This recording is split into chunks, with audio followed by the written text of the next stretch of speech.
Welcome to the Asian Connection Mortgage Podcast, where we connect Asian Canadians together to talk about anything related to real estate, mortgages, and finances, based out of Vancouver.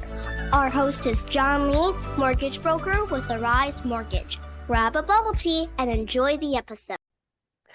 Welcome to another episode of the Asian Connection Mortgage Podcast. My name is John Lee, mortgage broker in Vancouver. And today we have a special guest with us. We have Richie Wong.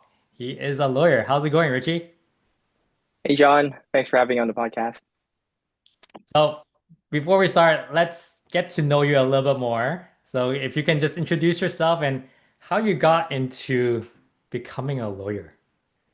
Good question. So I'm Richie Wong. I started a firm called GeoCord Law Corporation. How I got into this? Good question. So I actually studied law in Hong Kong, and not locally. And then after training and working at another law firm for a few years, I've decided hey, it's time for me to start a new venture and start this new business, running my own law firm. I see. So Yeah. was there any influence from your parents where like, okay, gotta be a lawyer, accountant, or engineer?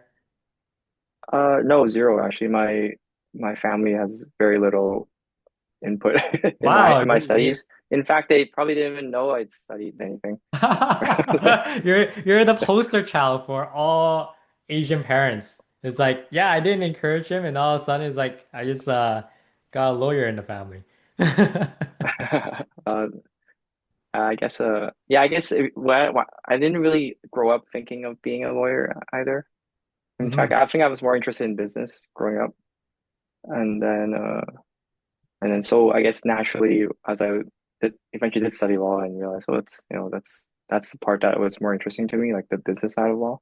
So if you didn't do law school or become a lawyer, what would you see yourself doing then?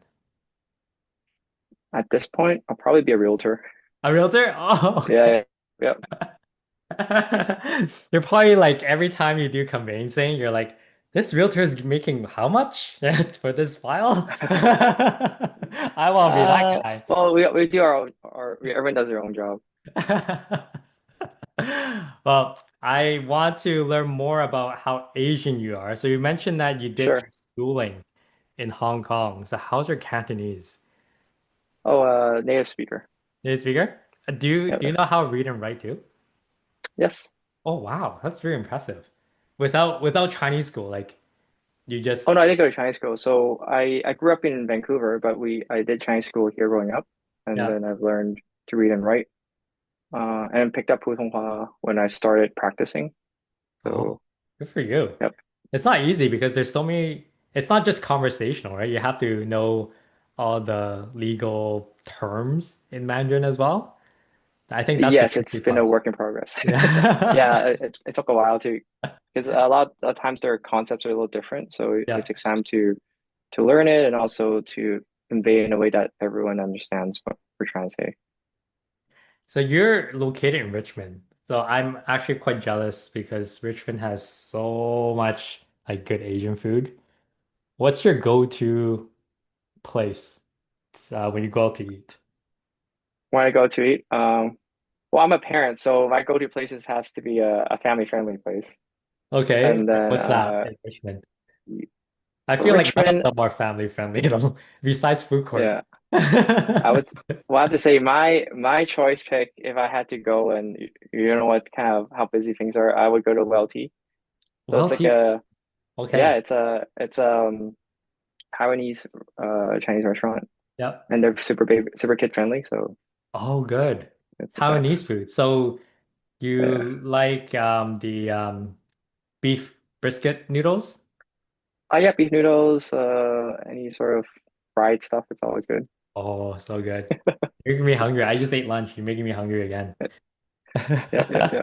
So would you like going to Taiwan and have the food? Like is Taiwanese the food type of food that you enjoy the most?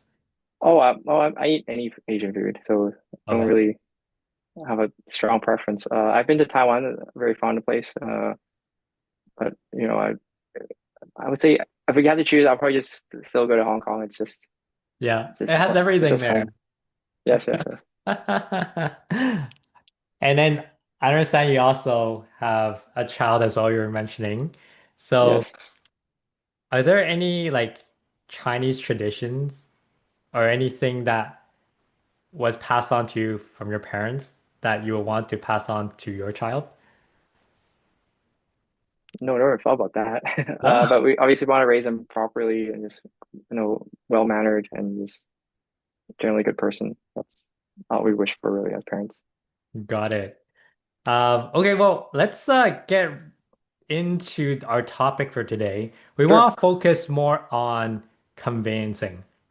Okay. And this is something that probably a lot of people have gone through if they have purchased a place, but Mm. they don't really think much of it because it's always like near the end and they're already so excited of like finding their place already, having their financing all approved, and then it's like, what's this that I have to do? Like, why do I need the lawyer?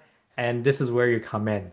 So can you just share with me like what conveyancing is and why it's crucial for any property transaction? Uh, yeah, good question, John. So conveyancing is basically the last step before you know own the property. It's like imagine that you're just at the goal line. You just need to get over. It's the last step, last few steps. But it's the most crucial step because that's basically changing from a have to have not. From owner to not being owner.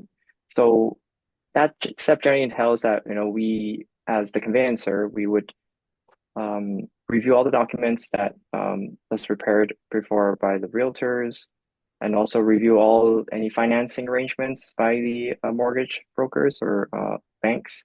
And then we take all that, and then we make sure that everything is done properly, that we can convey the title, which is transfer title from the seller to the buyer. So is there like a sweet spot when someone should reach out to a lawyer for the conveyancing? There's earlier is better, generally speaking. So you can Okay. make sure that the conveyancer knows about the file and they can, uh, you know, allocate time for it. Um, the opposite would be you don't want to find a conveyancer too late in the process because you might run into the conveyancer not having time for you. That is not uncommon. And what would you say would be the best way for clients to prepare themselves when they plan on meeting up with you? Oh, generally speaking, we would go through the process with the client, what to expect, what to prepare. The first steps are usually for any convincing would be to collect the personal information.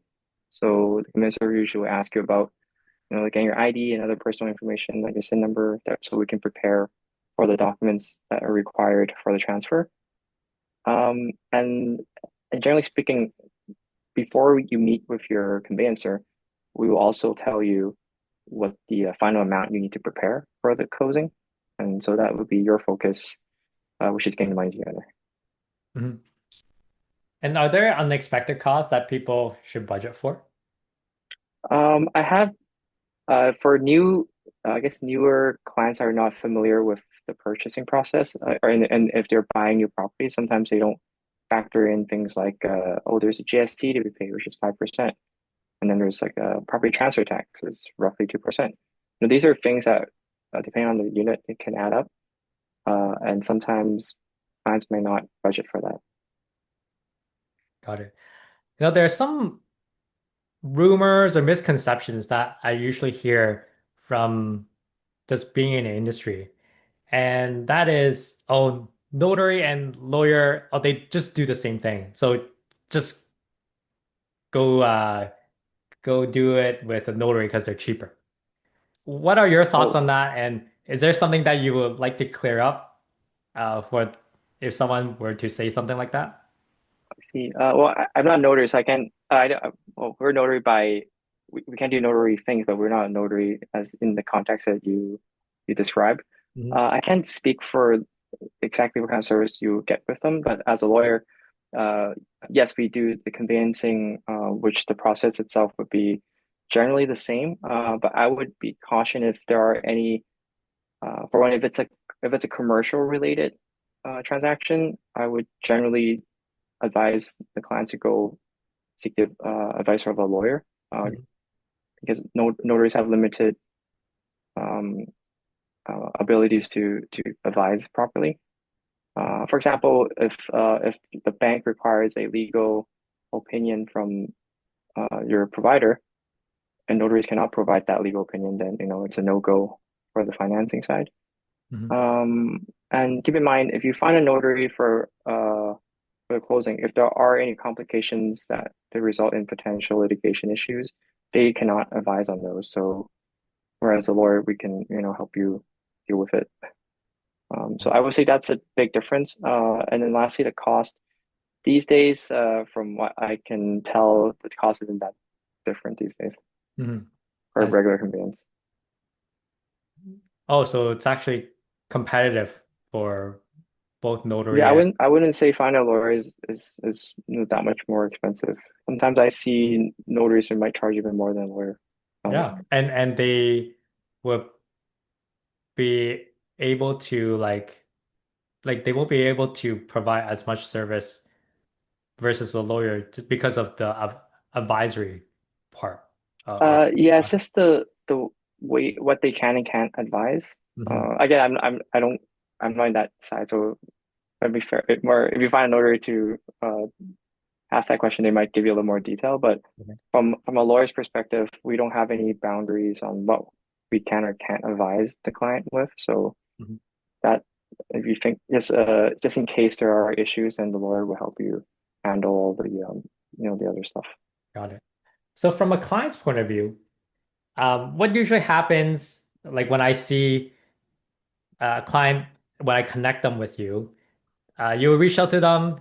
You mentioned collect the initial information, and then pretty much after that, it will be like, come in on this date, which is usually maybe like within the week of the closing, and come in and sign, and that'll be it. But I will assume that from the time you collect the information to the signing, there's quite a lot of work behind the Yeah. scenes. Um, so can you just share with us, kind of just briefly, what you're actually doing behind the scenes, so then clients can better understand what they're paying for and also value your work? Because all they see is just like collect my information, you just sit there, watch me sign, and then see you later. And it's like, what? How? That's I paid how much?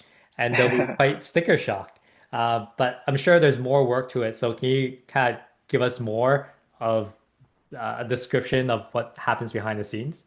Right, right. Yeah, Johnny, very good point. I think that experience you just described is actually by design. You don't want, like, as a consumer, I don't think you really want to know exactly what everything goes behind the scenes. It's just Mhm. like, you wouldn't want to know exactly what ingredients are in your burger sometimes, right?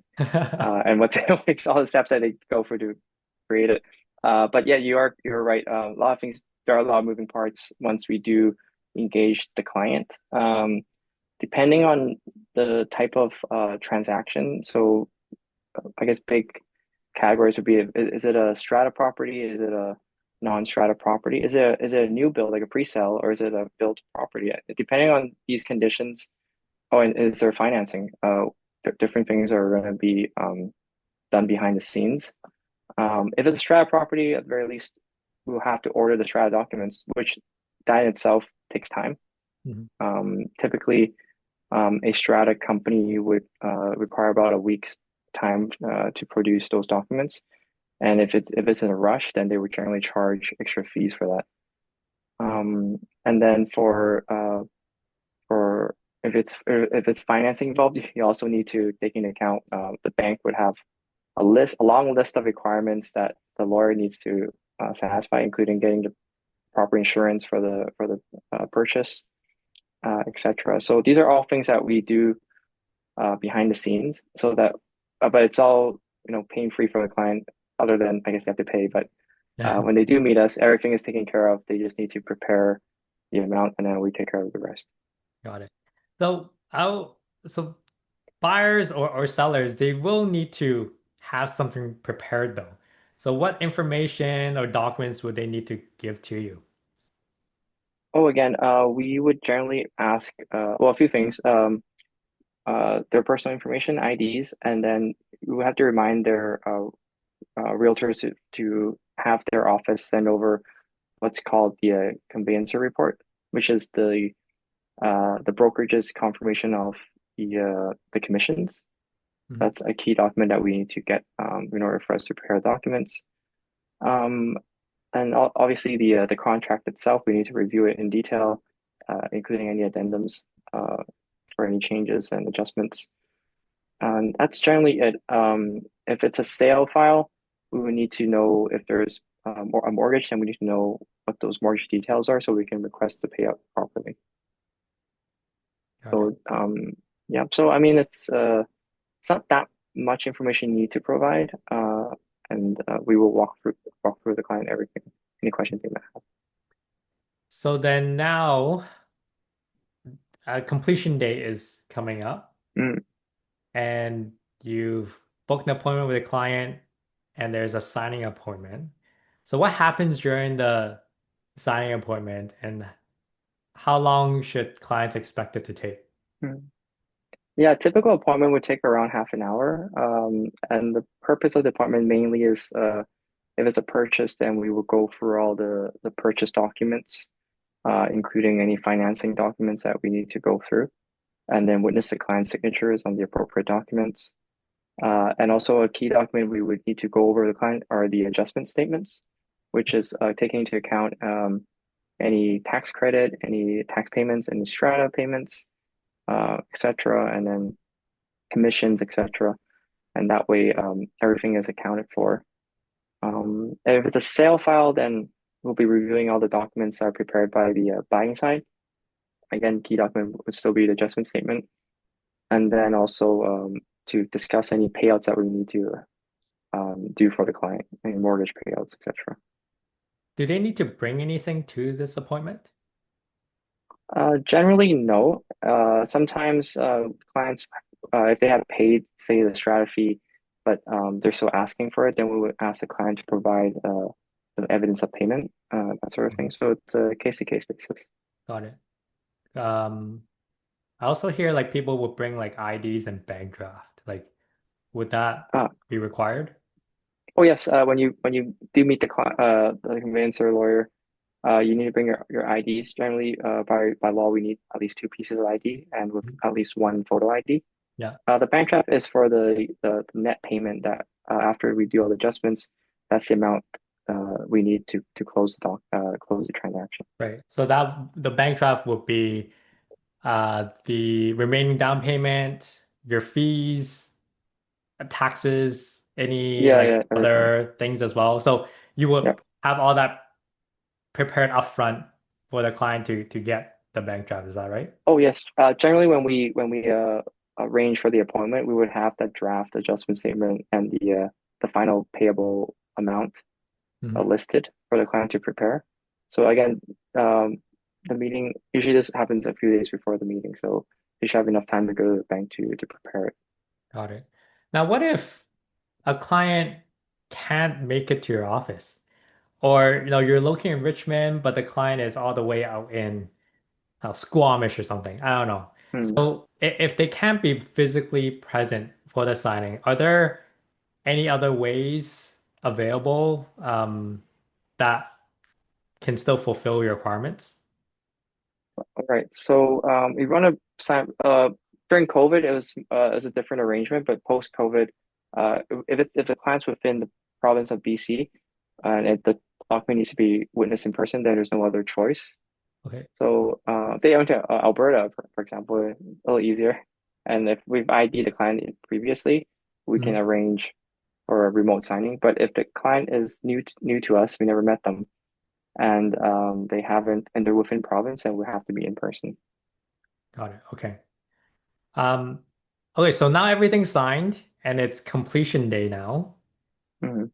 Again, the client doesn't really know what's going on behind the scenes, Right. but I'm sure in your office things are trying to uh lots of things are moving and it's a very important date. So can you explain to me what actually happens on the completion date? Right. The completion day is a day the buying side would register the transfer, and to be able to register, the conveyancer would need to confirm that they have sufficient funds in the trust account. That will include the bank draft that the client prepared previously, Mhm. the excess deposit from the brokerage, and then also if they need financing, the bank's mortgage funds. And 99% of banks, they would not fund until it's completion day. So the day of completion, that's when we would start looking, see we got the funds from the banks. Mhm. Sometimes there are delays. So most banks would fund in the morning. So if we don't hear back in the morning, we start chasing them, making sure, hey, where's the money? Yeah. And sometimes it gets exciting. But once we collect all the funds, then we're able to register, and then we'll have to arrange to have the net funds sent to the selling side, their lawyer. Either they come and collect it, or sometimes we arrange for deposits to their trust account. So So that's all on completion day. all in completion day. Now, how about after completion day? Is that done? You're just like, oh, all good and payments paid, it's all done. Or is there still more work after completion day? Depending on the deal. Lately I've been dealing with a lot of overseas or non-resident clients. Hmm. So in those scenarios, if I'm acting on the sales side, then there's always a holdback for a tax clearance. So that can take a few months for that to come in, and then so we'll have to deal with the tax clearance payment, not the application, but the payment of any taxes due, and then we can release it back to the client. So it depending on um, which side you're doing. For purchasers, there's always sometimes time other holdbacks such as strata fees that the strata might require us to hold for until they get confirmation. So again, these are things that are done post closing. So usually within a month or two, we'll get confirmation of these holdback payments and it will help the client deal with it. Mhm. I also hear that land title actually doesn't register the name right away. Is there usually a delay for land Oh, title? so on completion day, so every day, everything nowadays are submitted electronically, Okay. and that's the actual time of transfer. So, um, the registration date is the date of the transfer. Hmm. Now, after we submit for the transfer, there's still a second process where the land title office would review every application by a land title officer. So that usually is within a few days to a week. Okay. And so that's why when you hear like, oh, it's not registered right away, that's what they meant is not fully registered Okay. on clothing. So sometimes there are errors or issues, and we have to deal with those as well. Mhm. Got it. So now I just want to see if there's any like tips or advice that you can give. Like what would you say would be the most common delays in the conveyancing process and how would clients help avoid them? Ah, the most common delay is usually with financing. Okay. So my tip is to find a very good professional like John. They'll walk you through, get you the good rate I ahead of didn't pay time. him to say that. Uh, but truthfully, sometimes clients would say, "Hey, maybe 2 weeks in from closing, hey, I want to switch my financing arrangement, switch Oh. banks, etc." And then if that's the case, if that they really need to do it, everything will be rushed. The there's more chances of errors from the bank side. Um, yeah, I mean, I'll share a short story Sure. of things that can happen when we're collecting funds from the bank. I won't name which bank, but I had experiences where um, because the deal was rushed in terms of funding, they Mhm. would generally the banks would say, "Hey, can you collect the money from our branch, whatever branch?"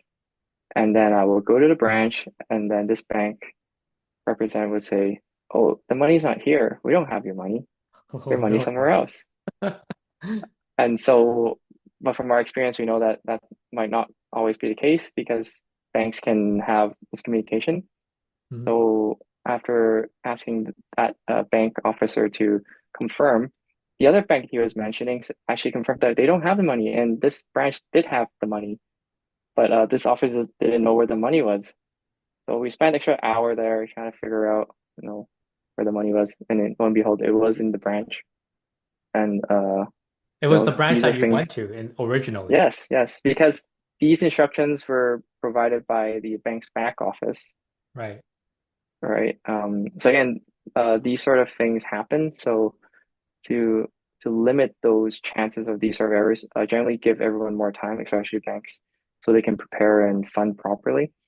It goes back to getting the financing arrangement earlier, Mhm. um, and that way everyone has more time to do it. Likewise, for if it's a strata property, again, you don't want to close too short of a notice because of the potential rush fees we discussed earlier. So if you want to save some money, make sure you have ample time to order those forms. Yeah, Then you don't have to pay the rush fee to do it. got it. Well, we covered quite a bit, but is there anything else about the conveying process that you think people should know but often don't?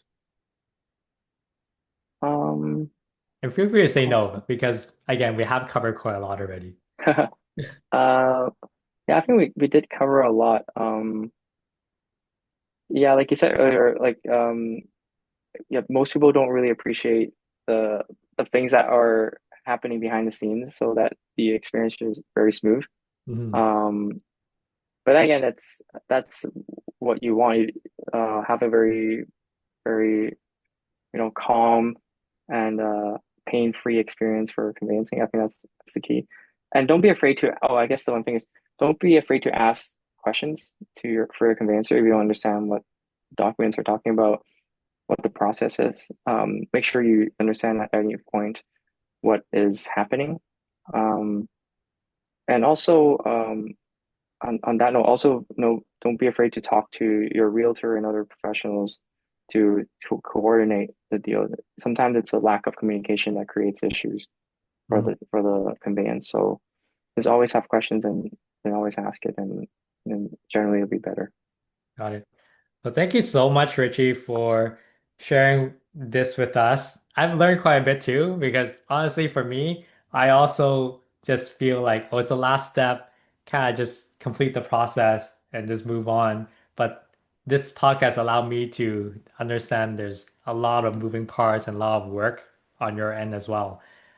So for those who are looking to buy or sell and they need someone to help with the conveyancing. We're going to have your information in the show notes, but what would you say would be the best way to contact you? Oh, call us, WhatsApp us, email us. Anyway, I'll go. It's all good. Awesome. Amazing.